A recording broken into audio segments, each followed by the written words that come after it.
Юрий Дмитриевич, как оценивать, вот сейчас идет обсуждение ответных, ну, собственно, у законодательства, да, в Думе обсуждается вопрос о наказании за неследование санкциям, да?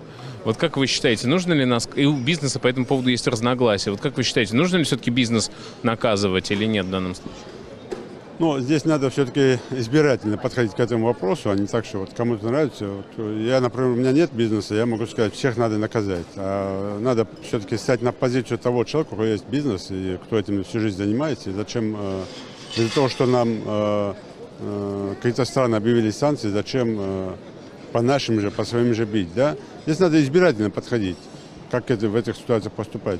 Да, я согласен с тем, что какие-то меры должны быть, и мы как-то должны реагировать на это, но при этом призывать всех вот к чувству патриотизма, давайте все там затянем пояса и будем голодать, там, и все бросим, ну, это, мне кажется, тоже не совсем правильно и экономически невыгодно для страны. Поэтому избирательно надо подойти к этому вопросу. А законопроекты, которые сейчас